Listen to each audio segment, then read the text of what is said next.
Dear listeners, I welcome you to my channel. If you like my work, please subscribe to the channel, like this video and write a comment. This helps the video to promote and motivates you to try harder every day. If you want to support the channel financially, the link is in the description and in the profile header. Thank you. Enjoy listening.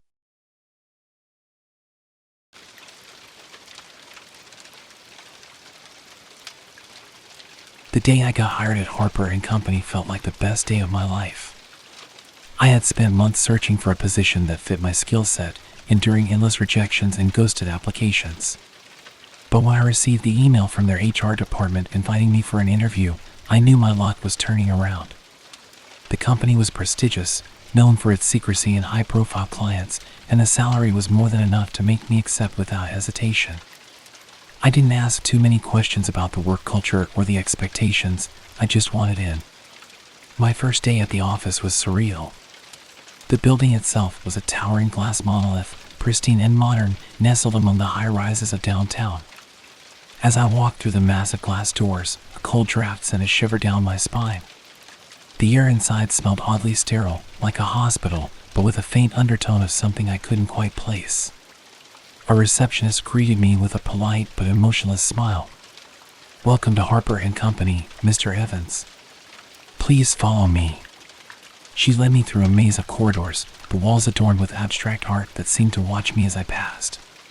The lighting was dimmer than in a typical office, giving the space an almost intimate but eerie ambience.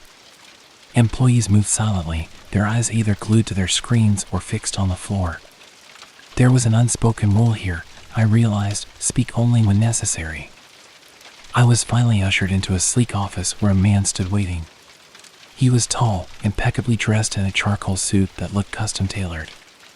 His hair was slicked back, revealing a high forehead and sharp cheekbones. But it was his eyes that unsettled me, dark, piercing, and calculating. This was Mr. Harper. "Ah, Mr. Evans. Punctuality is a virtue I admire," he said smoothly, extending a perfectly manicured hand. His grip was firm but cold. "Welcome to the team." I thanked him, trying to suppress the irrational sense of unease crawling up my spine. There was something about his presence, an air of authority so absolute that it felt almost predatory.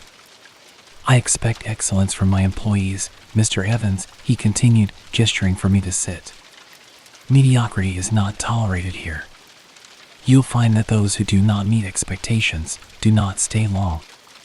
I nodded, unsure if that was meant to be motivational or a warning. Over the next hour, he outlined my duties, emphasizing efficiency, discretion, and above all, loyalty. "We are more than a company," he said, steepling his fingers. "We are a family. And in this family, trust is paramount." I left his office with a folder of documents and a growing pit in my stomach.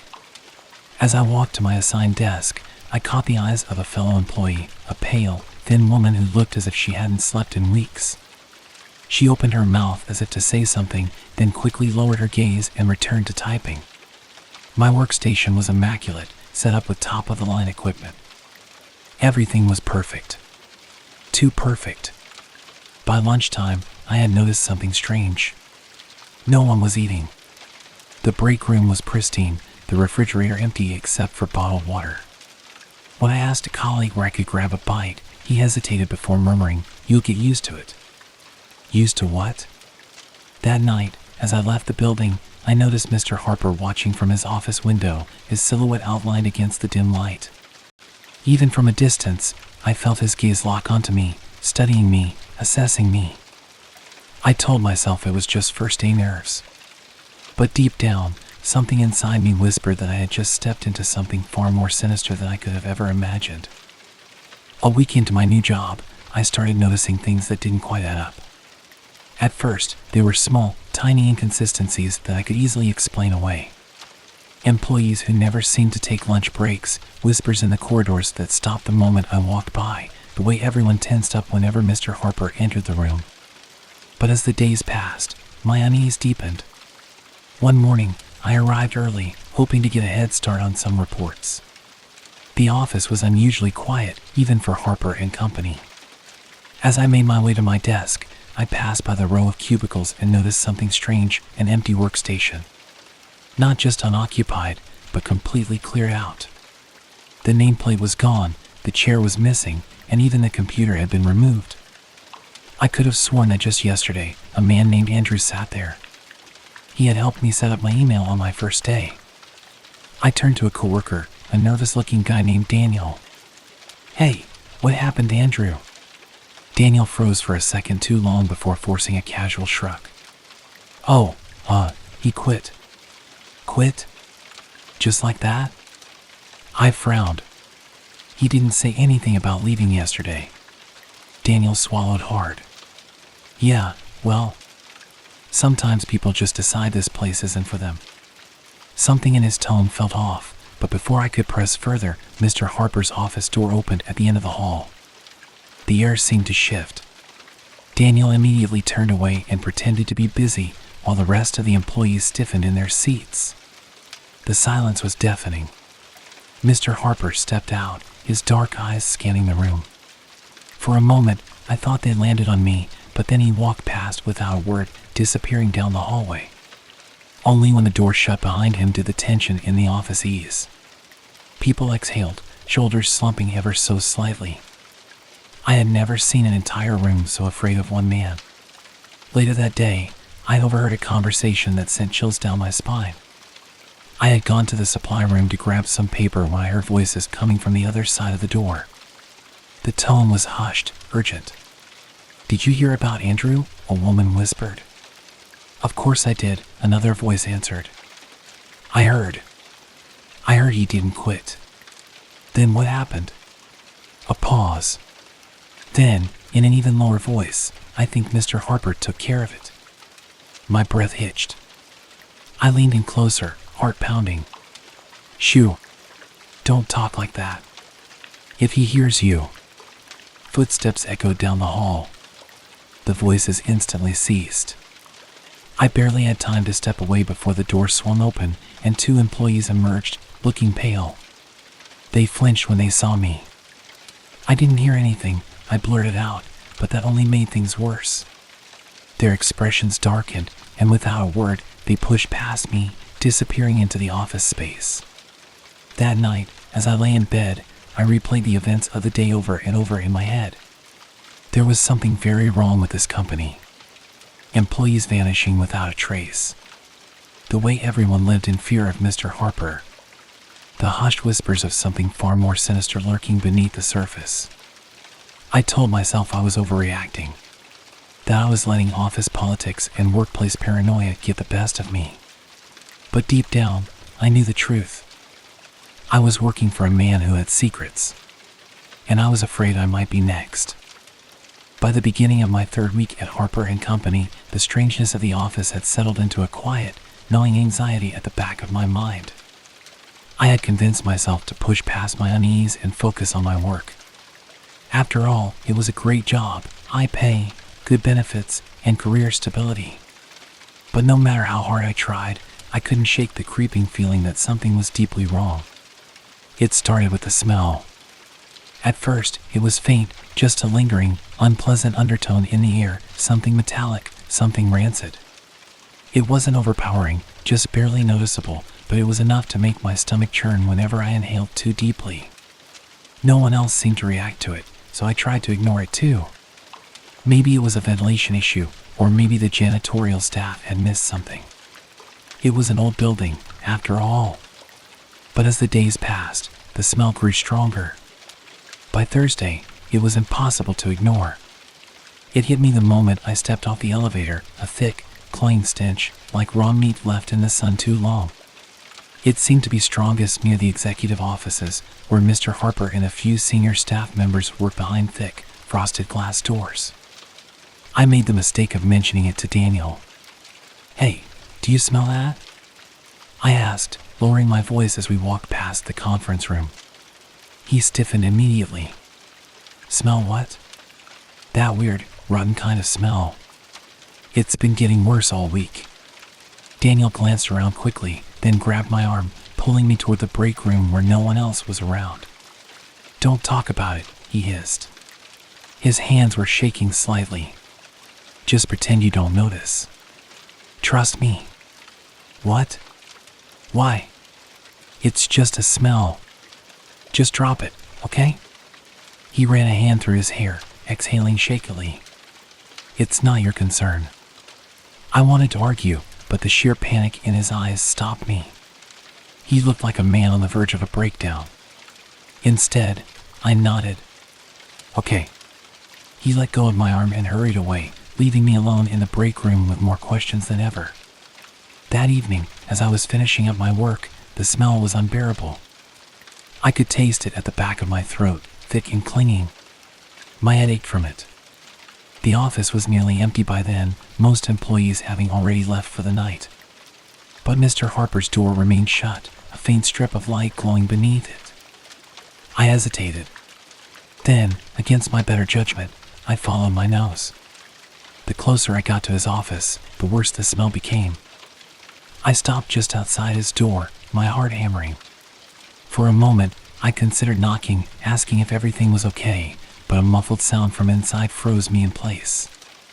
A wet, squelching noise, followed by something heavy being dragged across the floor. I barely had time to react before the door handle twisted. I darted back down the hall, slipping into the nearest cubicle just as the door creaked open. Through the narrow gap between the desk and the partition, I saw Mr. Harper step out. His pristine suit was immaculate as always, his expression unreadable. But in his gloved hands, he held a large, black garbage bag, something heavy sagging inside it. He turned and walked calmly down the hallway, heading toward the restricted access door near the freight elevator. A moment later, the door clicked shut behind him. I stayed hidden for a long time, my pulse pounding in my ears. I knew then, without a doubt, that I was working in a place where terrible things happened. And I wasn't sure if I'd make it out alive. After what I had witnessed outside Mr. Harper's office, I found it nearly impossible to focus on my work. The image of him carrying that heavy black bag haunted me, filling my mind with sinister possibilities. What was inside? Why had the smell of rot and decay been strongest near his office? Where had he taken that bag? I knew I shouldn't dig any deeper. Everything in my body told me to keep my head down, do my job, and pretend I hadn't seen anything. But I couldn't. The fear clawed at me every time I stepped into the office. And then there was the room. A single door at the end of the hallway, one I had never seen anyone enter or exit. It bore no sign, no label, just a simple keycard scanner. Employees walked past it without sparing it a glance, as if it didn't exist. One day, as I pretended to be scanning some reports near the water cooler, I saw a security guard approach the door. He glanced around cautiously before tapping his keycard against the scanner. The light blinked green, and with a mechanical hiss, the door slid open just enough for him to step inside. Before it shut, I caught a brief glimpse of what lay beyond. A cold, sterile white room. Stainless steel surfaces. A dim, flickering light. And something large, wrapped in plastic, resting on a metal table. My stomach turned. I didn't need to see more to understand that whatever happened behind that door was not part of normal business operations. I had to know more. That night, I stayed late under the pretense of finishing a report. One by one, my coworkers left, giving me tired nods on their way out. Eventually, the office fell silent. Even Mr. Harper had retreated to wherever he disappeared to at night. I was alone. I crept toward the forbidden door, my pulse hammering in my ears. There was no way I could access it without a keycard.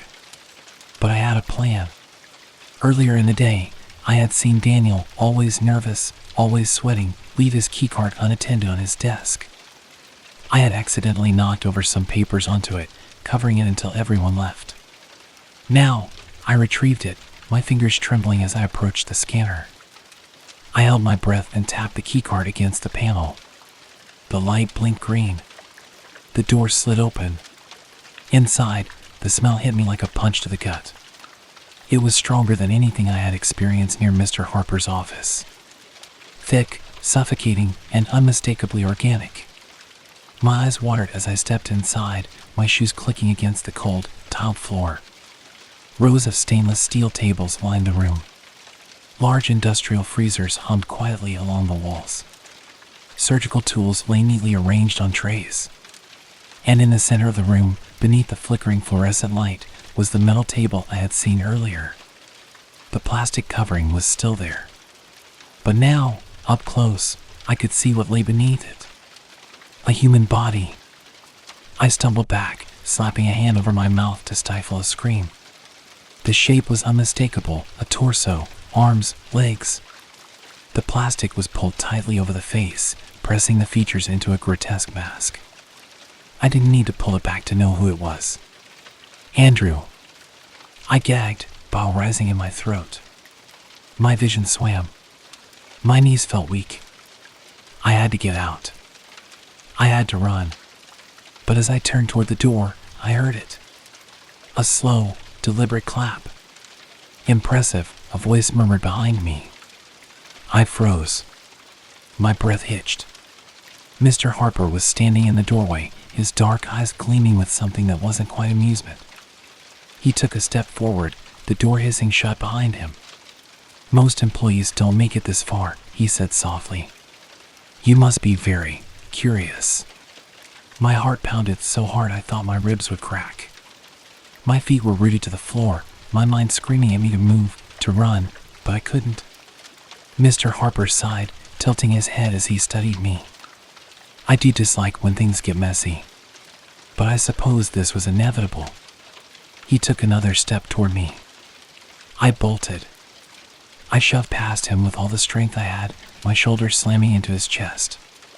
He staggered, but his grip lashed out, catching my wrist like a vice. I twisted, yanking free, sprinting toward the door.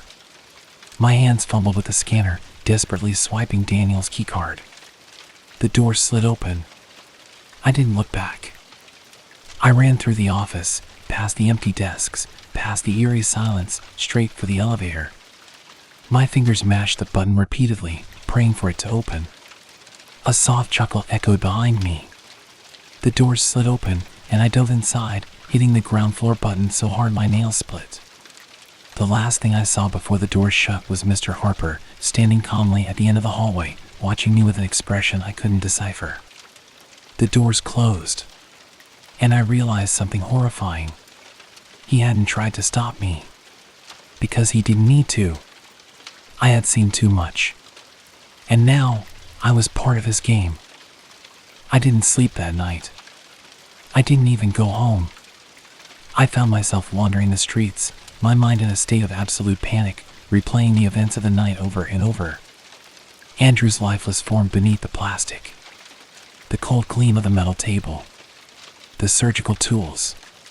And Mr. Harper's voice, calm, amused, knowing. Most employees don't make it this far. The words rang in my ears like a death sentence. By the time the sun began to rise, I knew I had to make a choice. Either I pretended none of this had happened and went back to work as if everything was normal, or I ran. Disappeared. Left the city. But even as I considered it, I knew the truth. Mr. Harper wouldn't let me run. I had seen too much. And if Andrew had been killed for far less, what would they do to me? I arrived at the office at my usual time, forcing myself to keep my expression neutral. Every instinct screamed at me to run, but I pushed it down. If I acted differently, they would know. And if they knew, Daniel was already at his desk, typing away at his keyboard with an almost frantic energy. I sat down beside him, trying to steady my breathing. "Hey," I said quietly. He flinched. His fingers still for a moment before he turned to me, eyes wide and bloodshot. "You need to get out." My stomach dropped. "What?" "I know what you did." His voice was barely above a whisper.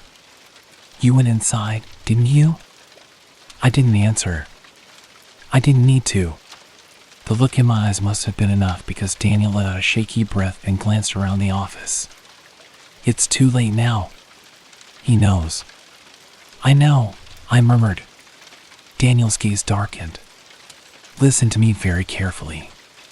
You have one chance, one. Do not go back in there. Whatever you do, whatever happens, do not let him get you alone. A cold chill slithered down my spine. Daniel, what is he? His face twisted into something unreadable. I don't know. And I don't want to know. But I do know this, everyone who asks that question disappears. I swallowed hard. Then why are you still here? He gave a bitter laugh. Because I keep my head down. Because I don't ask questions. Because I pretend not to see. That's the only way to survive. And you, he jabbed a finger at me. You already broke the rules. I couldn't breathe. What do I do? Daniel hesitated. Then, very slowly, he reached into his pocket and pulled out a small slip of paper. He pressed it into my hand. When you leave here, go to this address. Ask for Henry. Tell him you need to disappear. My fingers tightened around the note. Who is he? The only person I know who's ever gotten away. Before I could say another word, a shadow loomed over us. Good morning.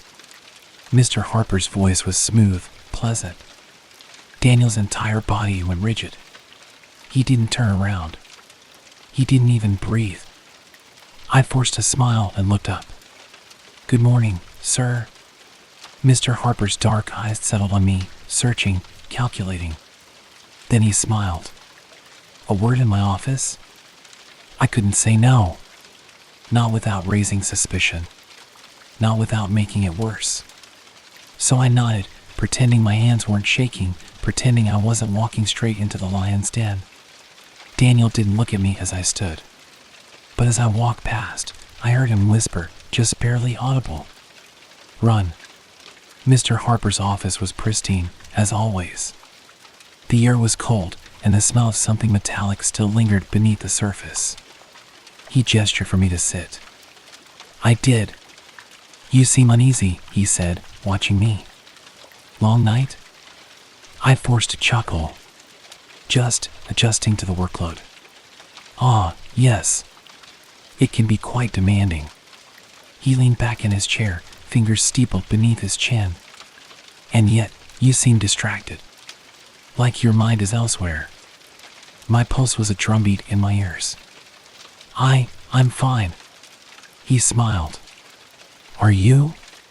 Silence stretched between us, thick and suffocating. Then he sighed, almost disappointed. I truly had high hopes for you. But curiosity, you see, it's a dangerous thing. I couldn't move. I couldn't breathe. He stood, walking around the desk, stopping just behind my chair.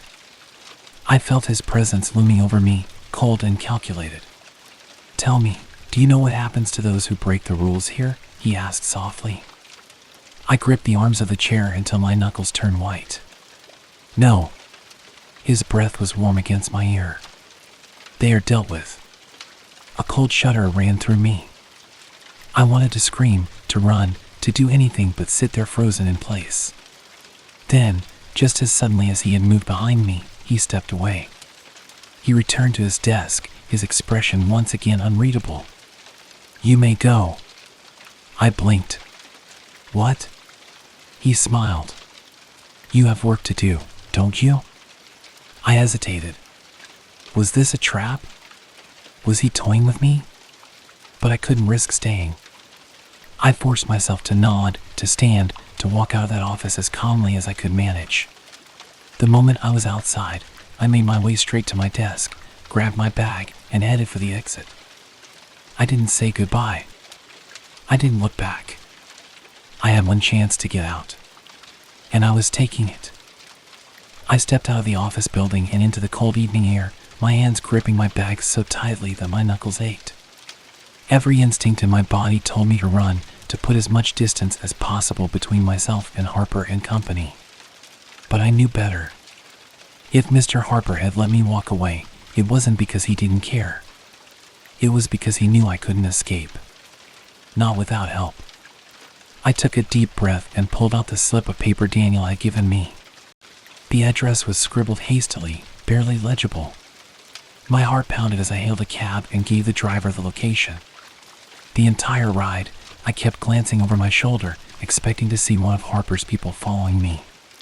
But the streets were dark, empty. Too empty. It felt wrong. I knew better than to trust that I was alone. The cab dropped me off in front of a rundown apartment complex in a part of town I had never been to before. The building looked abandoned, windows boarded up, paint peeling from the walls. The streetlights flickered overhead, casting eerie shadows across the cracked pavement. I hesitated before stepping out. What if this was a trap?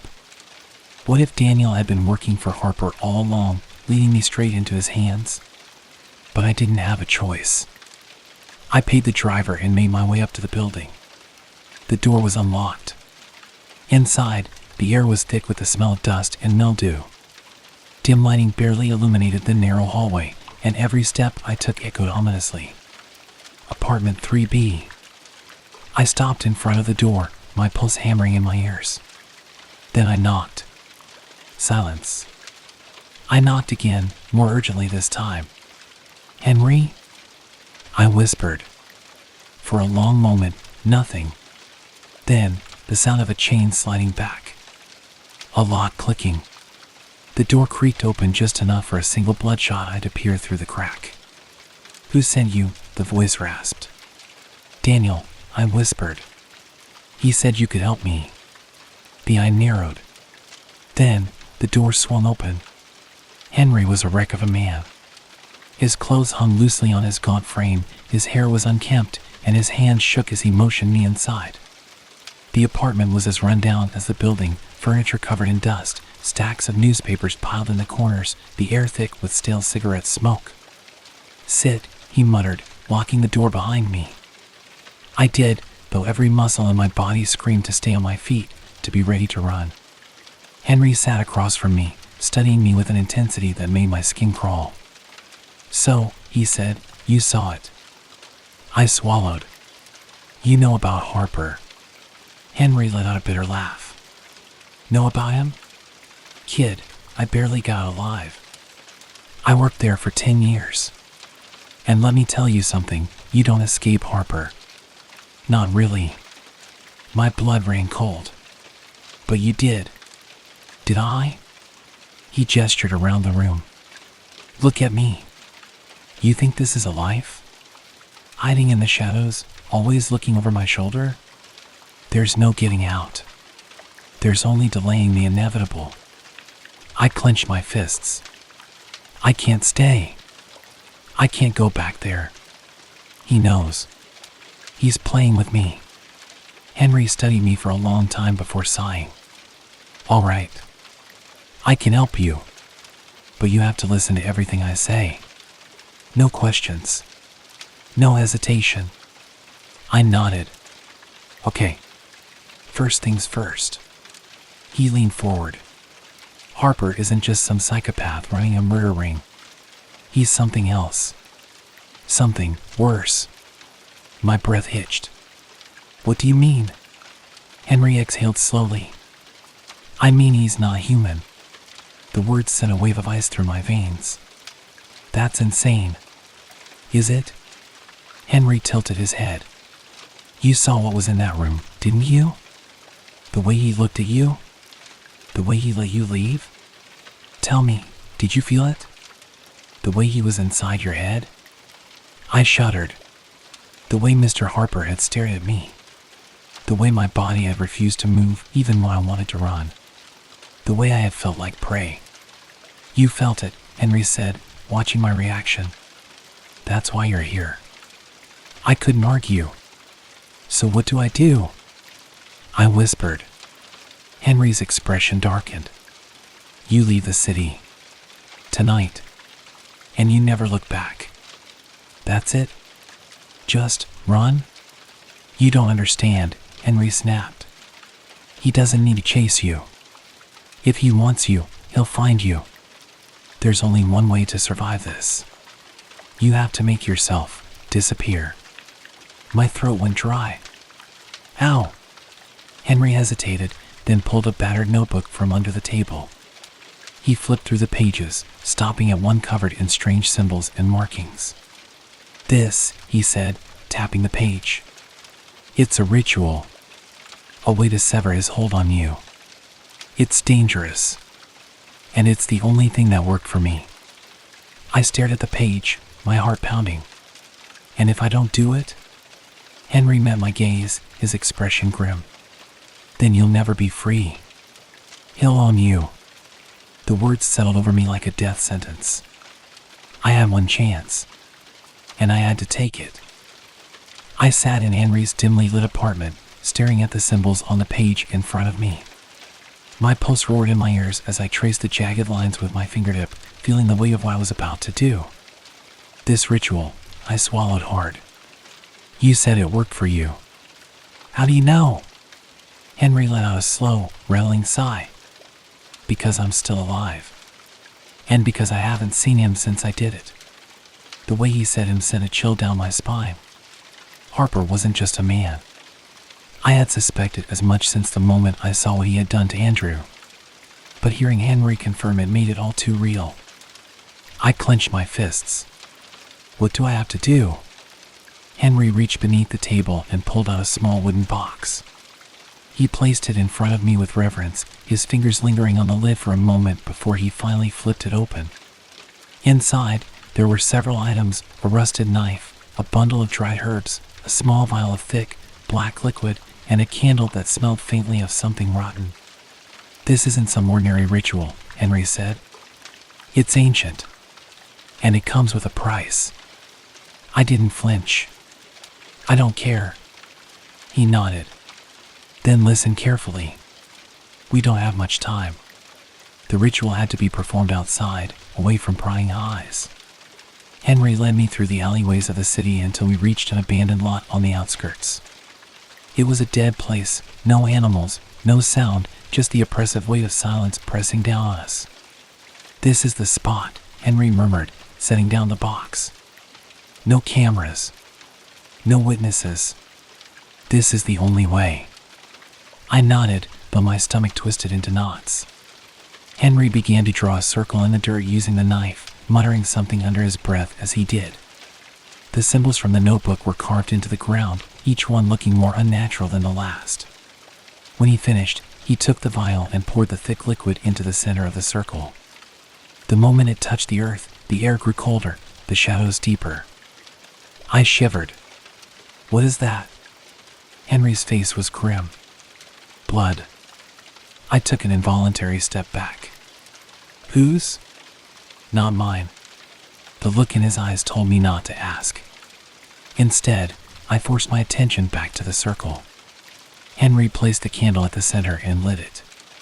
The flame flickered unnaturally, casting shadows that twisted and stretched in ways that made my skin crawl. Sit in the circle, he instructed. I hesitated, but did as he said, folding my legs beneath me. The moment I crossed into the carved boundary, a strange pressure settled around me, like the air had thickened. Henry handed me the knife. Now, you have to give an offering. I swallowed. Offering? He tapped his wrist. Blood. Just a few drops. The ritual needs something to bind to. My hand shook as I pressed the blade against my palm. The metal was cold, sharp. With a deep breath, I dragged the edge across my skin, wincing as a thin line of red welled up. I let the blood drip into the dirt. The moment it touched the ground, the candle's flame surged higher. The shadows around us deepened. And then I heard it. A voice. Low, guttural, whispering just beneath the surface of the wind. It wasn't speaking English. It wasn't speaking any language I knew. But I understood it. Who seeks escape? My mouth went dry. I do. The voice slithered through my mind, wrapping around my thoughts like a vice. You are marked. I want to be free. A long pause. Then, the voice chuckled. The sound was wet, hungry. There is no freedom. The candle flickered violently. The pressure around me grew unbearable, like invisible hands pressing down on my chest. My breath came in short gasps. Henry's voice was sharp. Keep going. Tell you reject Harper's claim. I clenched my fists. I reject him. I reject his claim on me. The wind howled, and suddenly, I was no longer in the abandoned lot.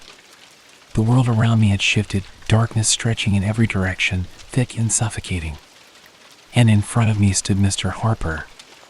His eyes gleamed in the void, his lips curled into a knowing smile. "You disappoint me." I couldn't move, couldn't speak. Harper took a step forward, the darkness shifting around him like something alive. "You think a simple ritual can save you?" I forced myself to stand my ground. "I won't be yours." He laughed. "You already are." His hand reached for me, and pain exploded in my chest. I screamed, collapsing to my knees as fire burned through my veins. Images flashed before my eyes: Andrew's lifeless body, Daniel's desperate warning, the way Harper had looked at me that day in his office. I was going to die. No. I gritted my teeth and dug my nails into my palms, focusing on Henry's voice from somewhere beyond the darkness. "Finish it. Break the link." I forced the words out. "I sever this bond. You have no claim over me." Harper's expression darkened. The shadows around him pulsed violently, and for the first time, I saw something in his eyes that I hadn't expected. Surprise. The darkness shuddered. Cracks of light split through the void, and Harper's figure flickered like a dying flame. "You think this is the end?" he hissed. "You think you can run?" The world shattered around me. I gasped as I collapsed back into the lot, the candle extinguished, the symbols Henry had drawn now scorched into the earth. The air was heavy, suffocating, but the presence, Harper's presence, was gone. Henry crouched beside me, gripping my shoulders. "You did it." I blinked, disoriented. "It's over?" Henry hesitated. "For now." Dread settled in my stomach. "What do you mean?" Henry helped me to my feet. "Harper doesn't lose often. And he never forgets. You broke the bond, but that doesn't mean he won't come for you another way." I swallowed hard. "So what do I do?" Henry's expression was grim. "You leave. Tonight. You never stay in one place too long. You never look back." I nodded, my body still trembling. As I turned to leave, I felt it, the faintest whisper of cold breath against my neck. Harper's voice, soft and amused. "I'll be seeing you." The night air felt heavier than usual as I walked away from the lot, Henry's final warning echoing in my ears. "You never stay in one place too long. You never look back." My hands trembled as I hailed a cab, glancing over my shoulder even though I knew I wouldn't see him. Harper wasn't the kind of thing you saw when he didn't want to be seen. But I could feel him, just beyond the veil of my senses, like a shadow that had sunk into my bones. The cab driver barely acknowledged me as I slid into the back seat. "Where to?" he grunted. I hesitated. I had nowhere to go. My apartment was out of the question. If Harper hadn't already been there, he soon would be. I thought of Henry's apartment, but I knew he wouldn't let me stay. He had done his part. The rest was up to me. "The bus station," I said finally. The driver nodded and pulled away from the curb. I tried to steady my breath, to convince myself that the ritual had worked, that I was free. But deep down, I knew the truth. The bond might have been severed, but Harper wasn't done with me. He was simply watching, waiting, hunting. The bus station was nearly empty when I arrived. A flickering fluorescent light buzzed overhead, casting sickly pale light across the scuffed linoleum floor. A bored-looking woman sat behind the counter, barely glancing up as I approached. "Next bus out?" I asked, my voice hoarse. She sighed, tapping at her computer. "Earliest one leaves in an hour. Chicago. $87. "I'll take it." I handed over the last of my cash, then took my ticket and found a seat in the corner. Every minute that passed felt like an eternity. I kept my eyes on the entrance, half expecting to see Harper stroll in, that same smug smile on his face. I flinched when a man sat down next to me. My pulse skyrocketed until I saw his face, just a random traveler, not Harper. He gave me a polite nod before turning his attention back to his phone. I forced myself to breathe. I was being paranoid. Wasn't I? The bus finally arrived, and I all but ran onto it, finding a seat near the back. As the engine rumbled to life and the station faded into the distance, I allowed myself a small, fragile hope. Maybe this would work. Maybe I could disappear. But then, as the city lights faded into the dark, I felt it. The weight of unseen eyes. And the whisper of a breath against my neck. Going somewhere? I jerked around so fast my vision blurred. The seat behind me was empty. The passengers were asleep, heads lolling against the windows. The driver hummed softly under his breath, oblivious. I turned back, my hands clutching the armrests so tightly my nails bit into the fabric. My heart pounded against my ribs. It wasn't real. It couldn't be real. But deep down, I knew it was. Hours passed in a haze of exhaustion and fear. The bus rattled down the highway, endless fields of darkness stretching on either side. I forced myself to stay awake, afraid of what might happen if I let my guard down. Then, somewhere around 3 a.m., the bus pulled into a rest stop. 15-minute break, the driver announced. The other passengers stirred, shuffling off to stretch their legs or grab something from the vending machines. I hesitated, then followed, needing the fresh air. The rest stop was small and mostly deserted, just a dingy convenience store and a row of flickering streetlights. I walked to the edge of the parking lot, rubbing my arms against the chill. Then I saw him, standing beneath one of the streetlights, watching me. Harper. My blood turned to ice. "No," I whispered. "You're not real." He smiled, tilting his head slightly. "Are you sure about that?" My feet refused to move. Every instinct screamed at me to run, but I knew better. You didn't run from a predator. You didn't turn your back. "You can't touch me," I forced out. "The ritual." "Oh, the ritual," he interrupted, chuckling. It was cute, really. Henry always was resourceful. But did you really think it would be that easy? My breath hitched. "You don't own me anymore." Harper took a slow step forward. The streetlight above him flickered, casting his face in shadow. "No," he said softly. "But that doesn't mean I can't find you." I clenched my fists. "Then why haven't you killed me yet?" He smiled wider. "Oh, sweetheart. You still don't get it, do you?" He took another step. "I don't want to kill you." Something about the way he said it made my stomach churn. I took a shaky step back. "Then what do you want?" He studied me for a moment, as if considering his answer. Then, almost too softly to hear, he said, "To see what you'll become." A shiver racked my body. "You're insane." Harper just smiled. That's what Henry said, too. The air around me grew heavy, pressing against my skin. My vision blurred, my limbs tingling like they didn't quite belong to me anymore. I was slipping. "No." I bit the inside of my cheek, hard enough to taste blood. The pain grounded me, snapping me back to reality. Harper's expression flickered with something, annoyance? Amusement? It was impossible to tell. Then, behind me, the bus driver called out, "Hey! We're leaving." I turned toward the sound instinctively. When I looked back, Harper was gone. I barely made it back to my seat before the bus pulled out of the rest stop. My hands wouldn't stop shaking. He was toying with me. He wasn't bound to me anymore, but that didn't mean I was free. It meant the game had changed. I was no longer his property. I was his prey.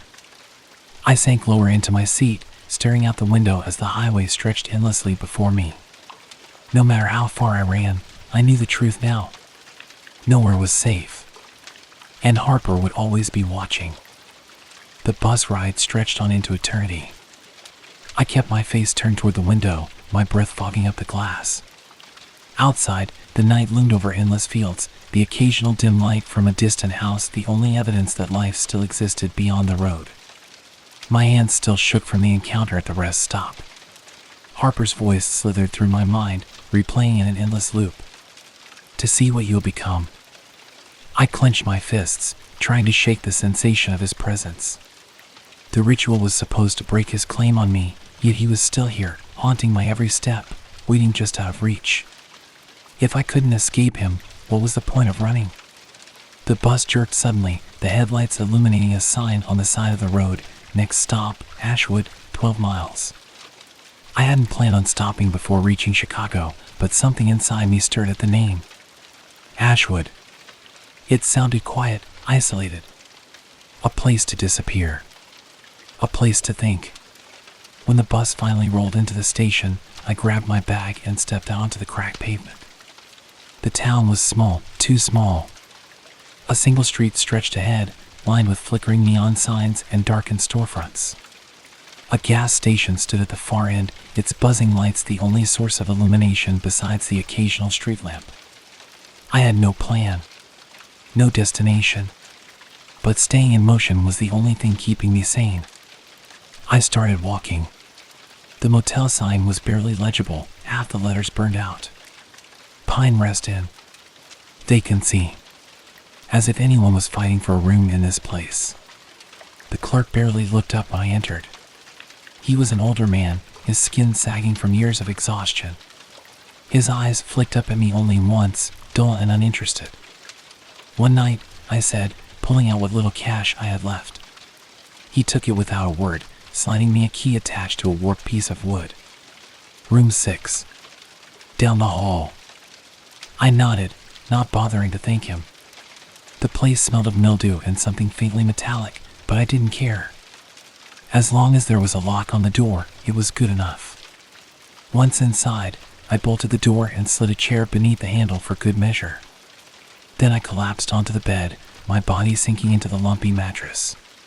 For the first time in what felt like days, I let my eyes close. The dream came almost instantly. I was in my old office at Harper & Company, sitting at my desk as if nothing had changed. Papers were stacked neatly in front of me, the phone blinking with missed calls.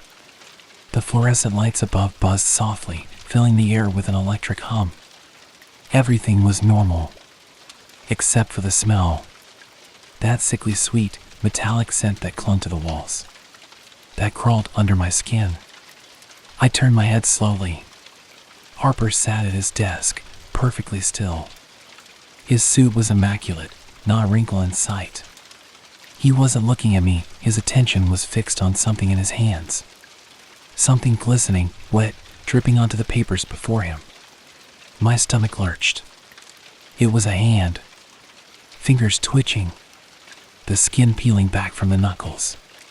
Harper turned to me, his smile sharp as a blade. Would you like a taste? I shot upright in bed, gasping for air. The room was dark, but I wasn't alone. I felt it before I saw it, the weight of something unseen pressing against my chest. The whisper of breath against my ear. You can feel it, can't you? Harper's voice was soft, almost affectionate. It's inside you now. I scrambled backward, my hands grasping at the sheets as if they could somehow protect me. The room was empty. The door was still bolted. The chair still in place. But I could feel him. Somewhere, just beyond sight, he was watching. Waiting. The next morning, I left the motel without a word. The town was just as empty in daylight as it had been at night. A few locals shuffled along the sidewalk, their faces drawn and expressionless. No one looked at me. No one spoke. I walked aimlessly, my body running on autopilot. The air was thick, pressing against my skin like a warning. Something was wrong here. At the end of the street, an old diner stood with its neon sign flickering weakly. I pushed the door open, the scent of burnt coffee and stale grease filling my lungs. A waitress glanced up from behind the counter, her eyes bloodshot and sunken. Coffee? She asked, voice hoarse. I nodded and slid into a booth near the window. The vinyl seat was cracked, stuffing poking through. The coffee came in a chipped mug, black as tar. I took a hesitant sip. It was awful. "You ain't from around here," the waitress said, watching me carefully. I shook my head. "Just passing through." She huffed, wiping her hands on a rag that looked dirtier than the counter. "People don't pass through Ashwood. They either stay or they leave real fast." A chill crawled up my spine. "And why is that?" She stared at me for a long moment, then leaned in slightly. "Because this place, it don't let go easy." I swallowed hard, my fingers tightening around the mug. "You ever hear of someone named Harper?" Her expression didn't change, but something in her eyes flickered, fear, recognition, something worse. "Can't help you there," she muttered, turning away.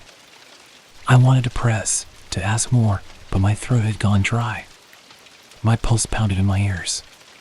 Because outside, across the street, standing perfectly still beneath a broken streetlight, was Harper. Smiling. Waiting. And I realized, with cold certainty, that I hadn't run far enough. Nowhere was far enough. I left the diner without finishing my coffee.